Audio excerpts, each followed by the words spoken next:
Hello, it is a cold, blustery morning here in Bellingham, Washington. I am Tom Carnell, and I am here with your Wednesday show.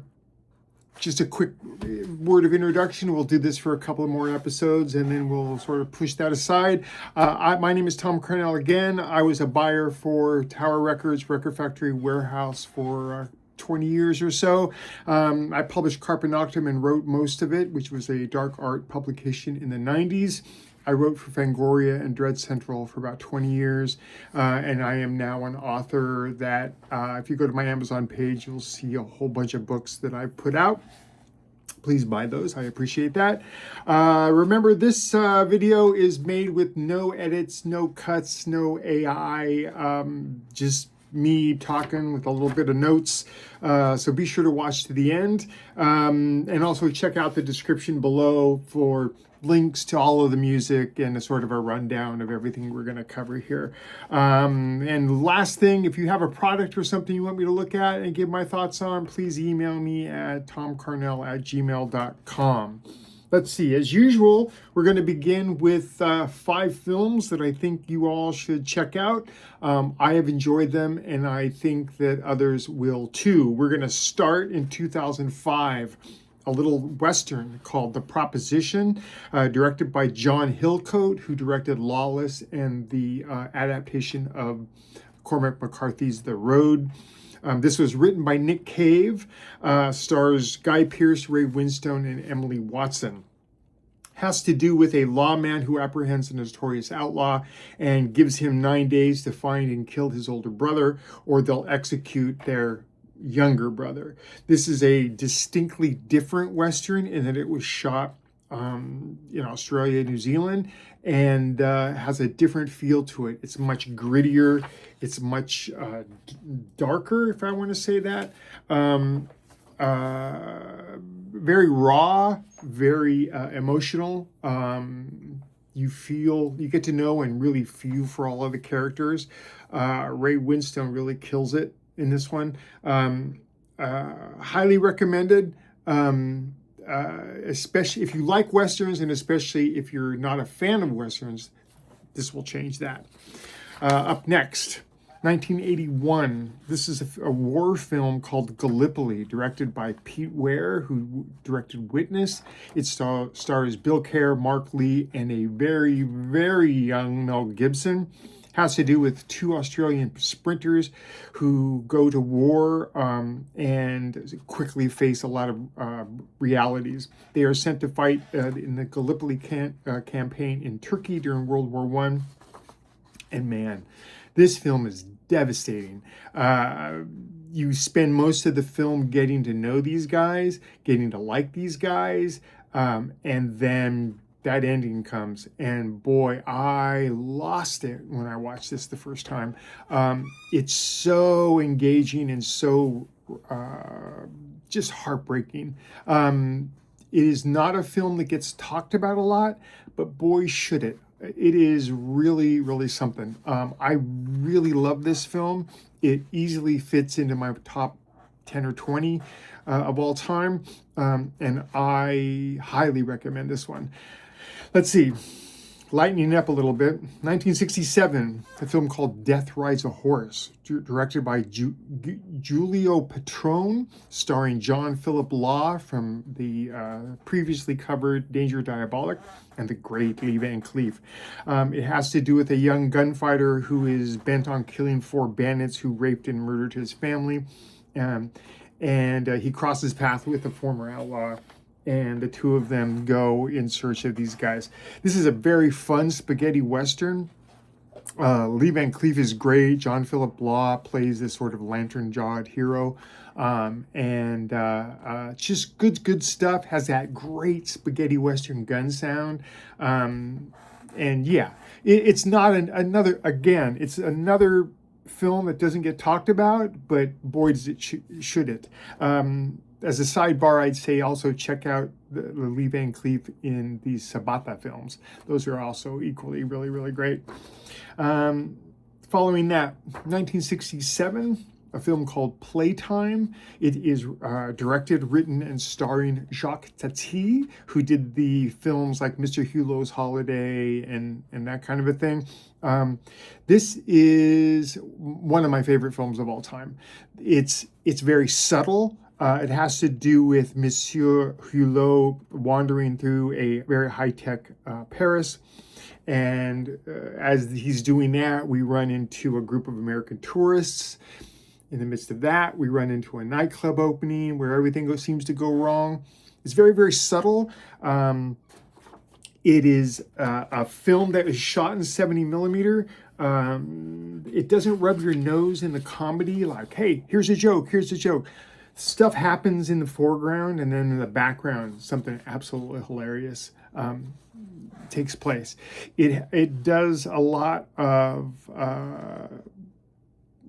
commenting on commercialism, on modernism, and is an absolute masterpiece. I love the Jacques Tati films. If you have the patience for them, they're great. Funny and inventive, and you'll see a lot of the things he breaks ground on in these films paying off later in modern comedies. And then finally, we're going to round this section up with a 2021 documentary called ENNIO, directed by Giuseppe Tornatore, who did Cinema Paradiso and the highly underrated film Best Offer. Basically, it's a documentary and a love letter to the film composer Ennio Morricone. Lots of talking heads relating stories about the man's genius, about the depth of his cinema music. Goes by pretty quickly. Has a 90% on Rotten Tomatoes. Just good stuff, and you can find it all over the place. If you're a film fan, you'll love it. If you're a film music fan, you'll love it. So check that out. Let's see. I have a couple, instead of a story time today, I have a couple of just a writing tip that occurred to me. It has to do with word count per day. I see a lot of people talk about it, I wrote pages and pages and pages and pages and pages. And then I wrote nothing for a week or two. Let me give you some numbers. Ray Bradbury said that he does 2,000 words a day by hook or by crook. They may not be good words, they may not be the right words, but he knocks out 2,000 a day. Stephen King, 2,000 a day. Clive Barker, he says 2,500 to 3,000 a day, but Clive is pretty prolific. I myself try to keep to 2,000 a day. If they're new words, I try to keep to 5,000 words a day if I'm editing. So there's a theme here. There's a trend here where, just write. And if you're not writing, you should be reading. It's the only way to get words on the page. Remember, first drafts always suck. So if it's not coming out right, don't worry about it. Just get it out on the page. And then when you're in your edit phase, you'll be able to go through there and whittle off the things that aren't working, the things that are, keep the things that are working, and you'll be able to streamline. I'm going to also put a footnote and say, make use of beta readers. Find people who you trust, who will be able to look you in the eye and tell you when something stinks and when something is great. My wife has a simple shorthand where she says, you weren't feeling this. And that tells me I need to go back and relook at stuff. These people are worth their weight in gold. You should grease them with gifts and buy them dinner and coffee and as much as you can. They'll keep you honest if they're your friends, and they'll support you when you feel like it's just you're having a terrible day at the keyboard. Speaking of books, let's move on to books. Right now, I'm currently reading this. John Tuska's Star Western. Star Western was a magazine that was available years and years and years ago. This is sort of a collection. It's like 20 something stories, and they're all per year, I want to say, as I recall.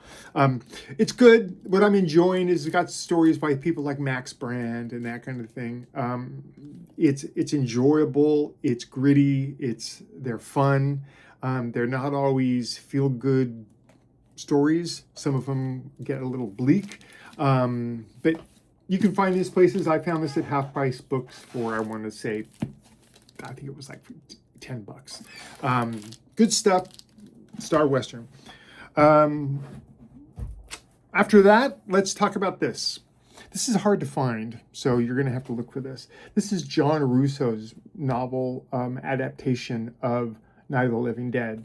It is different, then a little different from the movie. It goes into a little more depth, but it's terrific. If you're a fan of the film, you should definitely read this. It'll give more depth, and it'll make subsequent viewings of the film even better. So again, hard to find, but worth the look-see. Speaking of which, let's talk about this. George Romero and Susanna Sparrow's adaptation of Dawn of the Dead. It is another thing. Here's something that's kind of fun. My copy is signed from Scott Engie, who did Roger, and then the man himself. Great book, has a little bit of a different ending. Fabulous. It's pretty short. Good stuff. I take that back. That wasn't Scott Engie. But anyway, good stuff. Highly recommended. Hard to find, but well worth checking out. Speaking of zombies, we're going to go a twofer. Skipp and Spector's book of the Dead and Still Dead, Book of the Dead 2. If in the annals of, mine is signed by John Skipp, and then this one I want to say is also signed by John Skipp. In the annals of zombie literature, these are the cornerstones. There is some great stuff in here that are highly recommended. They go for a lot of money. I saw this recently at Half Price Books, and they wanted like $75 for it, which is crazy. But these need to be all of these need to be reissued. But these are great. Every story is a banger, and well worth checking out. I don't know what to say other than that. They're not cliched because they were written well before things like Walking Dead ripped them off and all of the subsequent zombie explosion in the 2010s happened. Yeah, good stuff. Well worth checking out, and are highly recommended. Moving on to some record recommendations. I'm going to start with a record from 2024, Lance Gurisik. The record is called Proffer. He is a composer, producer from Sydney. It's sort of a modern take on modal jazz. Sparse and airy, yet super complex in its construction. Reminded me of things like Air, Terry Riley, and Manuel Gottswing. Good stuff, challenging, but still goes down pretty easy. Recommended. Following that, from 1976, the band is called Iceberg. The record is called Cosas Nostras. It's Spanish rock fusion from Barcelona that really transcends its genre. The drummer on a guy named Jordi Colomer is great. He reminded me of the drummer from RDM Asiri. The record itself reminds me of things like Granada, PFM, Yes, Return to Forever, Mahavishnu Orchestra, and particularly of Brand X. I have a few of their records, and all of them are great. I remember finding these things in record stores back in the 80s and not knowing what they were, seeing a lot of Spanish names and thinking, well, how bad could it be? And turns out it was really good. It was just fantastic. So I highly recommend that. Moving on to 1997. Sorry about the crack case. La Bradford. The record is called Mi Media Naranja. La Bradford hails from Richmond, Virginia. This is drone aesthetic, mixing looping guitar effects and long keyboard passages. Ethereal, melodic, dark ambient. It's like a film score to a film that doesn't exist. This reminded me a lot of things like Godspeed You Black Emperor, Wendy and Carlos, Mogwai, that kind of a thing. This is a great record. I don't hear a lot of people singing the praises of La Bradford, but boy, oh boy, this is really good stuff. Speaking of good stuff, 1993, Muslim Gauze, Hamas Ark. Muslim Gauze, aka Bryn Jones. He lived from 1961 to 1999. Is from Manchester, UK. Prolific multi-instrumentalist. It's ethnic electronica ambient, but his discography is very, very varied. This is a fantastic record. I bought this back when it first came out, and boy, oh boy, it has a feel to it. He's very political, but it's a fantastic record. It'll really surprise you in its depth and in its range. Muslim Gauze, Hamas Ark. Following that, gonna go a little classical on you folks. This is the Moscow Chamber Orchestra doing Rachmaninoff's Liturgy of St. John Chrysostom, Opus 31. It's the most celebrated divine liturgy in the Byzantine Rite, one of Rachmaninoff's two major works. I heard this first being played at a funeral, and it is stunning. It's dark. I don't even want to say that it's dark. It's beautiful. It will give you that feeling in your chest when you hear something that is just absolutely perfect, very choral. I don't want to say that it falls into the, remember when Gregorian chants were cool? It's kind of, but not. This is just a beautiful record. I highly recommend this. You can find it all over the place. There's several different versions of the Liturgy of St. John de Chrysostom, but this one in particular is fantastic. After that, let's go to 2025. The record is called Patterns. It's by a group called Ali, A-L-I. It's a 6-track EP. They're a 3-piece from Jakarta, Indonesia. It's Indonesian rock / cinema rock / Afrobeat / disco. They refer to themselves as Middle Eastern beats with Southeastern Asiatic twists. This reminded me a lot of things like Glass Beams, I also recommend, are fantastic. Lair, Clever Moose, Baltus, Yin Yin, Arc de Soleil. A great record. Surprising in that when I threw it on, I was expecting something quite different, but it was fantastic, and I highly recommend that. Again, you can go to the description of for this video, and you'll see not only lists of everything I'm talking about, but also links to all of these records that you can hear for yourself. Next up, 2026, it's a reissue of Calibro 35's record Exploration. They're an Italian cinematic funk band from Milan.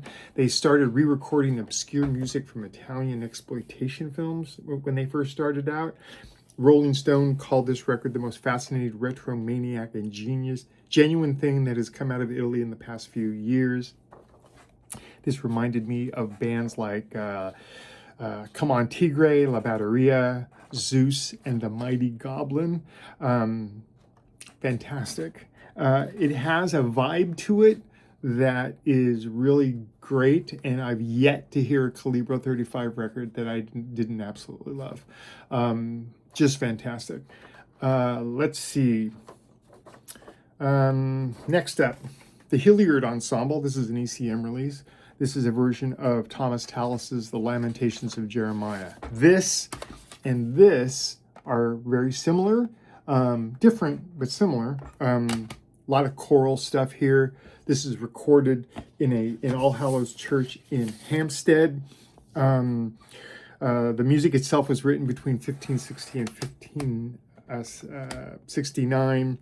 It reminded me of things by, let's say, Palestrina, Hildegard van Bingen, and Josquin de Pré. This also lands pretty firmly on my top 20 lists of records of all time. Absolutely beautiful. Completely differently, 1981, the band is called Software. The record, at first it was released under the name Marbles. You can find it now under the title All We Hope For. It's very cool jazz fusion. The real selling point for this band is their guitar player, Bill Rupert, who reminds me an awful lot of Alan Holdsworth. The fluidity of his playing, the imagination on display. The band is absolutely great.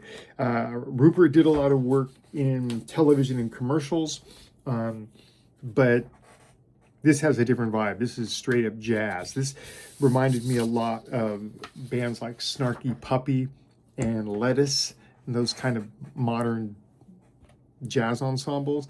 But this thing, again, I hate to keep saying that this is one of my favorite records of all time, but this is one of my favorite records of all time. There's a track on it called No War in Russell Square that is terrific, just absolutely terrific.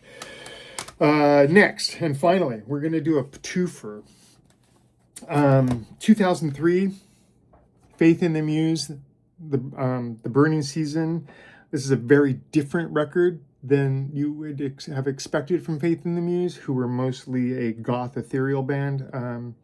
This is more electronic and raucous. It indicated some changes in the band, and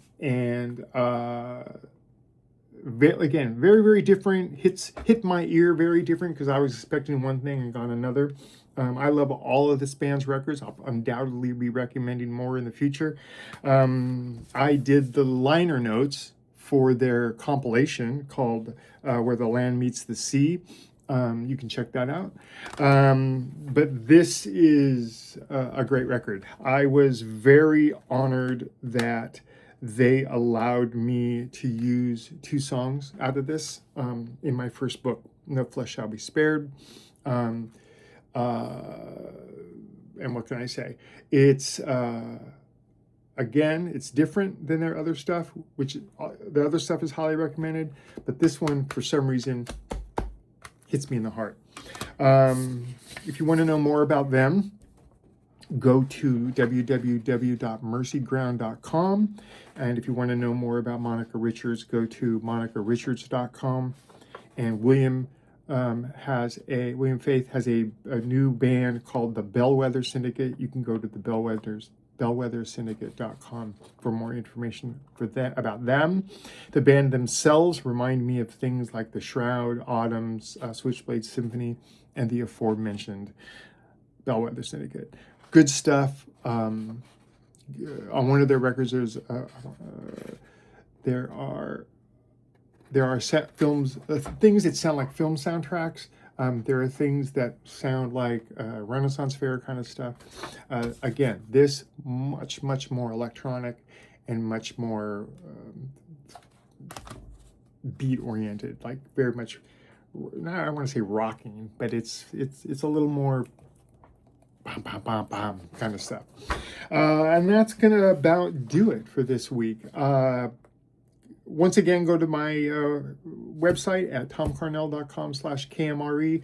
I've put up 200 hours of a radio show I did here in a local radio station for a couple of years, also called Carnell Knowledge.